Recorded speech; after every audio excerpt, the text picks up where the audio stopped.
Hi అండి, ఒకటే spoon oil use చేసి చేపల ఫ్రై చేశాను. ఎలా చేశాను ఈ వీడియోలో చూపిస్తా, చూసేయండి. ఫస్ట్గా చేపలను శుభ్రంగా వాష్ చేసుకొని పక్కన పెట్టుకొని అందులో చికెన్ మసాలా, గరం మసాలా, ఉప్పు, కారము, పసుపు, అల్లం వెల్లుల్లి పేస్ట్, ధనియాల పొడి, జీలకర్ర పొడి, ఇంకా నిమ్మరసము అన్నీ వేసి బాగా కలిపి మ్యాగ్నేట్ చేసుకుని ఫ్రిడ్జ్లో 1 అవర్ పెట్టుకోండి. 1 అవర్ తర్వాత తీసిన తర్వాత మళ్ళీ ఒకసారి బాగా కలిపి ఇలా వీడియోలో చూపించినట్టు ప్యాన్ తీసుకొని ఒక స్పూన్ ఆయిల్ వేసి బాగా స్ప్రెడ్ అయిన తర్వాత పైన చేపలు వేసుకొని 5 నిమిషాలు అటు ఇటు తిప్పుకుంటూ ఇలా ఫ్రై చేసుకొని మధ్యలో ఒక లైట్గా ఆయిల్ అప్లై చేసుకొని ఇలా వీడియోలో చూపించినట్టు చక్కగా ఫ్రై చేసుకోండి. దీనివల్ల మంచి టేస్ట్ వస్తుంది, చేపల ఫ్రై తిన్నట్టు కూడా ఉంటుంది. కొన్నిసార్లు మనం ఎక్కువ ఆయిల్ యూజ్ చేస్తాం కదా, దానివల్ల ఆయిల్ వేస్ట్ అవుతుంది, హెల్త్ ఖరాబ్ అవుతుంది. నేను ఎప్పుడు ఇదే ప్రాసెస్లో చేస్తాను.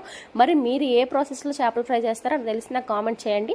ఇంకా నా వీడియో కానీ మీకు నచ్చినట్లయితే ఒక లైక్ చేసి మన ఛానల్ని సబ్స్క్రైబ్ చేసుకోండి. Okay, bye bye. హాయ్ అండి, ఒకటే స్పూన్